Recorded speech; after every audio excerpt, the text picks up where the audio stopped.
Welcome viewers, news 24 এর নতুন সাপ্তাহিক আয়োজনে তিব্বত লাক্সারি সোপ প্রেজেন্স বিনোদন 24 পাওয়ার্ড বাই ফাস্ট ওয়াশ। সপ্তাহ জুড়ে ছবি জঙ্গনে ঘটে যাওয়া আলোচিত চমকপ্রদ সব ঘটনা এবং তার অন্তরালের গল্প নিয়ে প্রতি শনিবার ঠিক এই সময়ে চলে আসে আমি শিলা। প্রথমবারের মতো জুটি বেঁধে হাজির হলেন ছোট পর্দার জনপ্রিয় অভিনেতা তৌসিফ মাহবুব এবং মিস ওয়ার্ল্ড বাংলাদেশ 2023-এর বিজয়ী শাম্মী ইসলাম নীলা।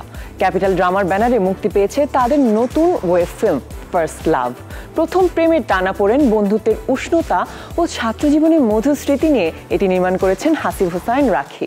তুমি আছো আমার ভেতরে, হৃদয় আছে যার সেই তো ভালোবাসে, প্রেম সবার জীবনেই আসে, যখন যেভাবেই আসুক, যতবারই আসুক। প্রথম প্রেম সুন্দর এক অনুভূতির নাম, আর সেই প্রথম প্রেমের অনুভূতি ও সম্পর্কে টানাপোড়েনের গল্পে নির্মিত হয়েছে ক্যাপিটাল ড্রামার নতুন ওই ফিল্ম ফার্স্ট লাভ। আর এতে প্রথমবারের মতো জুটি বাঁধলেন ছোট পর্দার জনপ্রিয় অভিনেতা তৌসিফ মাহবুব ও মিস ওয়ার্ল্ড বাংলাদেশ শাম্মী ইসলাম নীলা। ফার্স্ট লাভ মুক্তির পরে বেশ প্রশংসায় ভাসছে নতুন এই জুটি। কাজটি নিয়ে বিস্তারিত জানাতে গত রোববার রাজধানীর বনানীতে এক সংবাদ সম্মেলনের আয়োজন করে প্রযোজনা প্রতিষ্ঠান। সেখানে উপস্থিত ছিলেন ফিল্মটির পরিচালক, শিল্পী ও সংশ্লিষ্ট কলাকুশলীরা। যেহেতু আমি বাস্তবে ওরকম না, তো ওইটাকে প্লে করতে আমার অনেক কষ্ট হয়েছে। নতুন কিছু করতে চাই যেটা করি নাই। প্রতিবার এই নিউ চ্যালেঞ্জ ফেস করা না আসলে আমার কাছে মনে হয় it's part of the art, যেটা আমি খুব বেশি এনজয় করি। নর্মালি আসলে আমাদের নাটক শুটিং হয় 3 দিন 4 দিন, ওই লিমিটেশনটাই বা ওই টাইমের মধ্যেই যা করার করতে হয়। আমরা 4-5 দিন এই যে এই ক্লাবেই আমরা নিচে একটা লাউঞ্জে বসে আমরা দিনের পর দিন রিহার্সাল করেছি, যতক্ষণ পর্যন্ত না মনে হয়েছে যে আমরা চরিত্রে প্রবেশ করতে পেরেছি। তো সবকিছু মিলিয়ে যখন আমার কাছে ফার্স্ট লাভের গল্পটা আসে, আমি নিজেও খুব বেশি কানেক্ট করতে পারি। আর আমার মনে হয় যে এই গল্পটার সাথে আমাদের প্রত্যেকে এখানে যারা যারা আছেন বা যারা অডিয়েন্স দেখবেন, তারাও কোনো না কোনো জায়গাতে জীবনের কোনো না কোনো মোমেন্টে কানেক্টটা ফিল করবেন। আর নামটা যেহেতু ফার্স্ট লাভ, আমি এমন কোনো একটা কাজ দিয়ে নিজেকে বা নিজের কাজ দেখাতে চাচ্ছিলাম যেটা আসলে সবার মনে গেঁথে যায়। সম্পর্কে টানাপোড়েনে নির্মিত 90 মিনিট দৈর্ঘ্যের এই ওয়েব ফিল্মটি নিয়ে বেশ আশাবাদী এর নির্মাতা ও প্রযোজক। তৌসিফ ভাই, আমি প্ল্যান করতেছিলাম যে আমরা নতুন একজন সাথে নিয়ে, নতুন কাউকে নিয়ে তারপর হচ্ছে যে একটা কাজ করব। নীলার একটা সাক্ষাৎকার দেখতেছিলাম আমি, যে ইন্টারভিউ দিচ্ছিল, ওইখান থেকে আসলে আমি তৌসিফ ভাইকে বলি, দূরে থেকে একটা ছোট ভিডিও করে রাখছিলাম, ভাইরা বলতেছি যে ভাইয়া যে আমরা যে নতুন মেয়ে নিতে চাই, আসলে দেখো এই মেয়েটা কিন্তু অনেক সুন্দর আছে, আমরা কিন্তু ওরেই নিতে পারি। পরে ভাই বলতেছে তুই ওরা চেনো না, এমনকি না, বলতেছে ও তো হচ্ছে যে নীলা, অলরেডি আমার সাথে একটা কাজ করছেও। গতানুগতিক নাটকগুলোর তুলনায় একটু আলাদা রকম কিছু করতে চাই, কারণ চ্যানেল তো প্রচুর আছে। আমরা শেষের দিকে এসেছি, তো শেষের দিকে এসে এত কম্পিটিশনের মাঝখানে, মার্কেটে এত কম্পিটিটর, তাদের মাঝখানে আমরা কি করে বিট করে মাথা উঁচু করে দাঁড়াতে পারি, বা তাদের মাঝখান থেকে কি করে আমরা স্পটলাইটটা আমাদের দিকে টেনে আনতে পারি, তার মেইন প্ল্যানিংটাই ছিল যে আমরা অন্যদের তুলনায় একটু ডিফারেন্ট কিছু করব। সো এই ডিফারেন্ট কিছু করতে গিয়ে আমাদের ভাবনাটা ছিল যে আমরা একটু সিনেম্যাটিক করি, প্রচন্ড রকম টুইস্টে ভরপুর। এটা মানে গল্প যখনই হচ্ছে দর্শক প্রেডিক্ট করবে যে এখন বোধহয় এইটা হবে না, তখনই দর্শকের জন্য একটা চমক থাকবে। তৌসিফ নীলার এই দুষ্টু মিষ্টি জুটির রসায়নকে দারুণভাবে গ্রহণ করেছে সাধারণ দর্শক। প্রথম প্রেমের আবেগ, অনুভূতি, বন্ধুত্ব ও বিশ্বাস অবিশ্বাসের টানাপোড়েনের গল্পে নির্মিত ফার্স্ট লাভ ইতিমধ্যেই জায়গা করে নিয়েছে দর্শক হৃদয়ে। এখন আমি যদি ওদের ধরতে যাই, আমিও ওদের সঙ্গে পিছলে পড়ে যাব।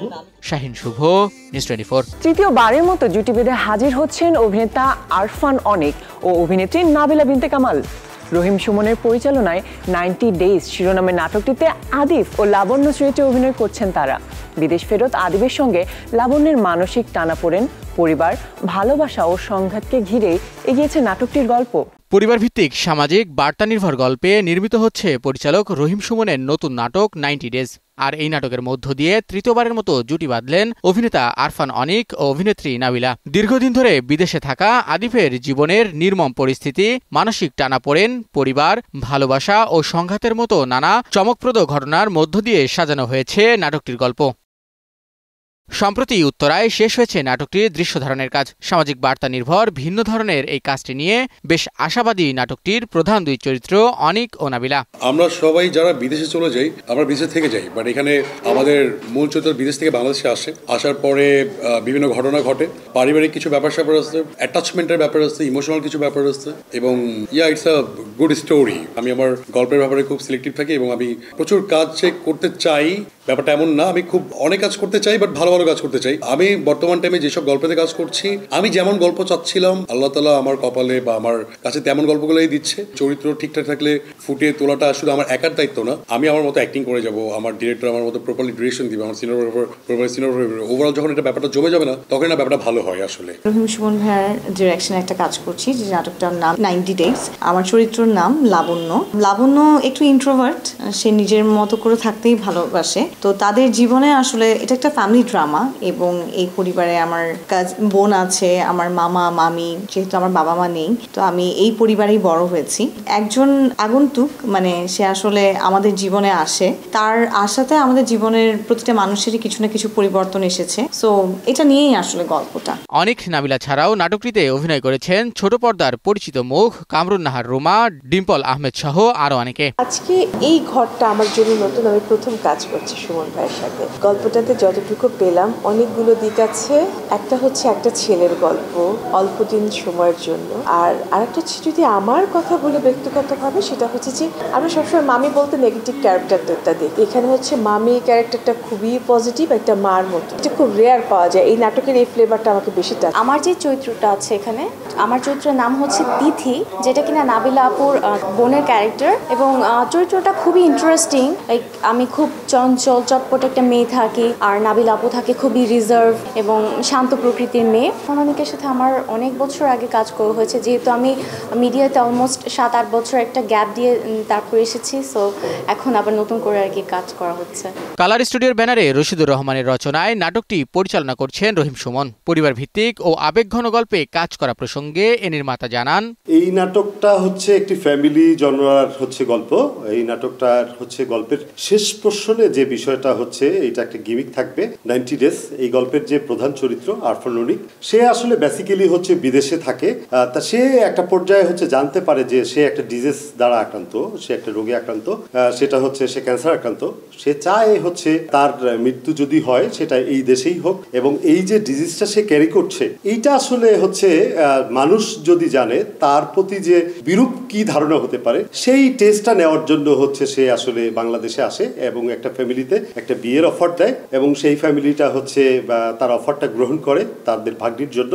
এবং হচ্ছে একটা পর্যায়ে যে হচ্ছে সে দেখে যে আসলে সে তো মারা যাবেই, কিন্তু তার সাথে সে যাকে জড়িয়েছে তাকে তো সেই জায়গাটায় সে আসলে নিতে পারে না। এর জন্যই হচ্ছে সে একটা সময় হচ্ছে নিজেকে সেখান থেকে গুটিয়ে নেয় এবং হচ্ছে একটা চিঠি দ্বারা হচ্ছে তাকে জানায়। আসলে সামাজিক বার্তা নির্ভর 90 ডেজ নাটকটি সবার ভালো লাগবে বলে প্রত্যাশা নির্মাতার। সম্পাদনা শেষে খুব শীঘ্রই দেশের একটি শীর্ষস্থানীয় টেলিভিশন চ্যানেলে দেখা যাবে নাটকটি। শাহিন শুভ, নিউজ 24। বড় চমক নিয়ে হাজির হচ্ছেন জনপ্রিয় চিত্রনায়িকা বিদ্যা সিনহা মিম। 2 বছরেরও বেশি সময় পর পর্দায় ফিরছেন তিনি। সর্বশেষ 2023 সালের অক্টোবরে তাকে জিতের বিপরীতে টালিউডের মানুষ ছবিতে দেখা গিয়েছিল। সম্প্রতি দেওয়া এক সাক্ষাৎকারে মিম জানিয়েছেন 2026 সাল থেকে নিয়মিতভাবে বড় পর্দা ও ওটিটিতে কাজ করবেন। ভালো গল্পের অপেক্ষায় ছিলেন তিনি। আগামী মাসে আসছে তার নতুন কাজের আনুষ্ঠানিক ঘোষণা। ভিউয়ার্স দেখছেন তিব্বত লাক্সারি সো প্রেজেন্স বিনোদন 24 পাওয়ার্ড বাই ফাস্ট ওয়াশ। নিচ্ছে একটি ব্রেক, ফিরছি আরও শোবিজ আপডেট নিয়ে। ওয়েলকাম ব্যাক ভিউয়ার্স, দেখছেন তিব্বত লাক্সারি সো প্রেজেন্স বিনোদন 24 পাওয়ার্ড বাই ফাস্ট ওয়াশ। চলুন দেখে নিই শোবিজ দুনিয়ার আরও কিছু আপডেট। থাইল্যান্ডে অনুষ্ঠিত 74তম মিস ইউনিভার্স প্রতিযোগিতা শেষে 4 সপ্তাহ পর দেশে ফিরেছেন মিস ইউনিভার্স বাংলাদেশ 2025-এর চ্যাম্পিয়ন তানজিয়া জামান মিথিলা। বিমানবন্দরে পৌঁছে দেশের মানুষের সমর্থন ও ভালোবাসার জন্য কৃতজ্ঞতা প্রকাশ করে আগামী দিনের ভাবনার কথা জানিয়েছেন মিথিলা। এখানে প্রত্যেকটা কন্টেস্ট্যান্ট পারফেক্ট এবং প্রত্যেকটা কন্টেস্ট্যান্ট অনেক প্রিপেয়ার্ড। সো সেই জায়গা থেকে আমরা বাংলাদেশিরা ফার্স্ট টাইম কোনো পজিশন পেয়েছি এবং আমার কাছে মনে হয় এটাই আমাদের জয়। মিস ইউনিভার্সের জাজ তারা আমাকে বলেছে যে বাংলাদেশের মানুষ এত সাপোর্টিভ বিউটি প্যাজেন্টের ব্যাপারে, এটা আমরা কখনো এক্সপেক্ট করি নাই। আপনারা যেভাবে আমার প্রতি ভালোবাসা দেখিয়েছেন, বাংলাদেশের প্রতি যেভাবে ভালোবাসা দেখিয়েছেন, আমি সেটার জন্য চিরকৃতজ্ঞ এবং আমি সবসময় আপনাদের ভালোবাসার মানুষ এবং আপনাদের মধ্যমণি হয়ে থাকতে চাই। সামাজিক যোগাযোগ মাধ্যমে এখন চলছে নতুন এক দৃশ্য। নারী তারকাদের হাতে কিংবা গালে দেখা যাচ্ছে বিচিত্র সব সংখ্যালেখা। জানা যায় এটি ডিজিটাল সহিংসতা ও সাইবার বুলিংয়ের বিরুদ্ধে একটি প্রতিবাদী আন্দোলন, যার নাম মাই নাম্বার মাই রুলস।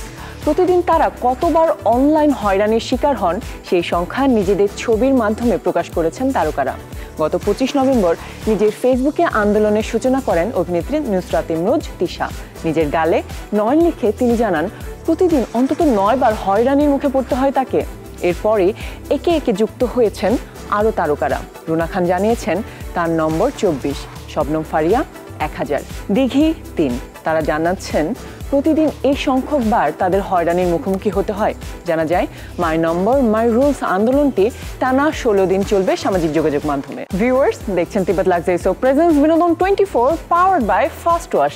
নিচ্ছি একটা ব্রেক, ফিরছি আরও শোবিজ আপডেট নিয়ে। ওয়েলকাম ব্যাক ভিউয়ার্স, দেখছেন তিব্বত লাক্সারি সোপ প্রেজেন্স বিনোদন 24 পাওয়ার্ড বাই ফার্স্ট ওয়াশ। চলুন দেখে নিই শোবিজ দুনিয়ার আরও কিছু আপডেট। প্রথমবারের মতো বড় পর্দায় অভিনয় করতে যাচ্ছেন মিস ওয়ার্ল্ড বাংলাদেশ 2019-এর বিজয়ী রাফান আনজুবা তোরসা। নির্জন স্বাক্ষর নামের সিনেমা দিয়ে বড় পর্দায় অভিষেক হচ্ছে তার। সিনেমাটিতে তার বিপরীতে অভিনয় করছেন ছোট পর্দার জনপ্রিয় অভিনেতা খায়রুল বাশার। নির্জন স্বাক্ষরের পর আরও একটি সিনেমায় যুক্ত হয়েছেন তিনি। ভিন্ন ধারার গল্পে নির্মিত এই চলচ্চিত্রের নাম মাটি। গ্রামীণ প্রেক্ষাপটের গল্পে সৈয়দ শমশের তারিফের পরিচালনায় তোরসার বিপরীতে অভিনয় করছেন আলভি মামুন। গত 31 অক্টোবর থেকে ঝিনাইদহের মহেশপুরে শুরু হয়েছে ছবিটির দৃশ্য ধারণের কাজ। বিয়ের পিঁড়িতে বসলেন জনপ্রিয় কণ্ঠশিল্পী বাঁধন সরকার পূজা। পাত্রের নাম শুভঙ্কর সেন। গত সোমবার তারা বিবাহ বন্ধনে আবদ্ধ হয়েছেন। জীবনের নতুন অধ্যায়ের জন্য সবার কাছে আশীর্বাদ চেয়েছেন পূজা। তিনি জানান গত 1 বছর ধরে তাদের পরিচয় বন্ধুত্ব। এরপর দুই পরিবারকে জানালে পারিবারিকভাবেই বিয়ে হয় তাদের। তার স্বামী শুভঙ্কর সেন পেশায় একজন মডেল এবং চাকরিজীবী। দীর্ঘ 14 বছর পর 2016 সালে প্রাক্তন সিনেমার মধ্য দিয়ে বড় পর্দায় একসঙ্গে ফিরেছিলেন জনপ্রিয় তারকা জুটি প্রসেনজিৎ চট্টোপাধ্যায় ও ঋতুপর্ণা সেনগুপ্ত। 9 বছর পর আবারও প্রাক্তন সিনেমার সিকুয়েল নিয়ে ফিরছেন তারা। তবে চমক হিসেবে থাকছেন আরও একজন। প্রাক্তন দুয়ে প্রসেনজিৎ ও ঋতুপর্ণার সঙ্গে ফিরছেন আরেক গুণী অভিনেত্রী দেবশ্রী রায়। টলিউডের আলোচিত জুটি প্রসেনজিৎ চট্টোপাধ্যায় ও ঋতুপর্ণা সেনগুপ্ত, এই নাম দুটি মানেই হিট ছবির নিশ্চয়তা। একসময় তাদের অন স্ক্রিন কেমিস্ট্রির জন্য পাগল ছিলেন দর্শক, কিন্তু ব্যক্তিগত দূরত্ব ও সময়ের ফাঁকে হারিয়ে গিয়েছিল সেই জাদু। 2016 সালে শিবপ্রসাদ মুখোপাধ্যায় ও নন্দিতা রায়ের পরিচালনায় প্রাক্তন দিয়ে 14 বছর পর ফের একসঙ্গে ফিরেছিলেন তারা, এবং সেই সিনেমা হয় এক প্রজন্মের আবেগের গল্প। তোমার কথার শব্দ দূষণ, তোমার গলার স্বর। এবার সেই গল্পের নতুন মোড় আসছে প্রাক্তন দুই, আর চমকটা এখানেই। এই সিকুয়েলে প্রসেনজিৎ ও ঋতুপর্ণার সঙ্গে থাকছেন দেবশ্রী রায়। আর ভালোবাসা কথাটাকে লুকিয়ে কেন রাখা টাকা টাকা। ইতোমধ্যে দেবশ্রীর কাছে অভিনয়ের প্রস্তাব পাঠিয়েছেন নির্মাতা জুটি শিবপ্রসাদ নন্দিতা। অভিনেত্রীর শিডিউল মিললেই ক্যামেরা ঘুরবে বলে জানিয়েছেন স্বয়ং প্রসেনজিৎ চট্টোপাধ্যায়। তার মতে, আমাদের যখন বিয়ে হয়েছিল আমি তখন অনেক ছোট ছিলাম। বিচ্ছেদের পর মানুষ হিসেবে আমি ভেতর থেকে লজ্জিত হয়েছিলাম, কষ্ট নয়। এখন আমরা ভালো বন্ধু। আমার দরজায় খিল দিয়েছি আমার দারুণ জ্বর। প্রাক্তন দুইয়ে দেবশ্রী যুক্ত হলে এটি হবে টলিউডের ইতিহাসে অন্যতম বড় রিইউনিয়ন মুহূর্ত। কারণ প্রসেনজিৎ দেবশ্রীকে সবশেষ একসঙ্গে দেখা গিয়েছিল ঋতুপর্ণ ঘোষের 19 এপ্রিল ছবিতে 1994 সালে। 3 দশক পর যদি তারা আবার পর্দায় এক হন, তবে সেটা নিঃসন্দেহে বাঙালি দর্শকের জন্য বিশাল নস্টালজিয়ার ঢেউ হয়ে আসবে। তুমি অন্য কারোর সঙ্গে মৃত্তিকা সিনহা বিশ্বাস, নিউজ 24। বেশ কিছুদিন ধরে বলিউডের বর্ষিয়ান অভিনেতা ধর্মেন্দ্রর মৃত্যুর গুজব ছড়িয়ে পড়ে ইন্টারনেট জগতে। সেই গুজবের অবসান ঘটিয়ে 24 নভেম্বর 89 বছর বয়সে না ফেরার দেশে পাড়ি জমানেন হিম্যান অফ হিন্দি সিনেমা খ্যাত এই তারকা। 6 দশকেরও বেশি সময় ধরে ভারতীয় চলচ্চিত্র জগৎ কাঁপানো ধর্মেন্দ্র রেখে গেছেন অসংখ্য স্মৃতি। सब पुलिस के निगाह में पहले से ही खटकते हैं, लेकिन आपको गोपीनाथ जी के बारे में ऐसा नहीं। 1961 সালে মুক্তি পাওয়া দ্বিতীয় সিনেমা শোলাওয়ার শবনম দিয়েই প্রথম বাণিজ্যিক সাফল্য পান ধর্মেন্দ্র। ধীরে ধীরে তিনি হয়ে ওঠেন বলিউডের অন্যতম সুপারস্টার, যিনি মূলত পৌরুষদীপ্ত ও শক্তিমান চরিত্রে অভিনয়ের জন্য পরিচিত হয়ে ওঠেন। একের পর এক ব্লকবাস্টার সিনেমার মাধ্যমে তিনি হয়ে ওঠেন সাহস ও বীরত্বের প্রতীক। এখান থেকেই তার নাম হয় হিম্যান অব হিন্দি সিনেমা। দীর্ঘদিন ধরেই নানা শারীরিক জটিলতায় ভুগছিলেন ধর্মেন্দ্র। 10 নভেম্বর দুপুরে শারীরিক অবস্থার অবনতি হলে তাকে দ্রুত আইসিইউতে নেওয়া হয় এবং পরে ভেন্টিলেশনে রাখা হয়েছিল। এরপর 24 নভেম্বর মুম্বাইয়ের জুহুতে নিজ বাসায় শেষ নিঃশ্বাস ত্যাগ করেন ধর্মেন্দ্র। 1935 সালে ভারতের পাঞ্জাবে জন্ম নেওয়া এই অভিনেতা 1960 সালে চলচ্চিত্র জগতে পা রাখেন এবং খুব দ্রুতই বলিউডে নিজের আলাদা জায়গা তৈরি করেন, যার মধ্যে অমিতাভ বচ্চনের সাথে অভিনীত শোলে সিনেমা সহ অসংখ্য ব্লকবাস্টার আজও জনপ্রিয়। সৃজন মাহমুদ, নিউজ 24।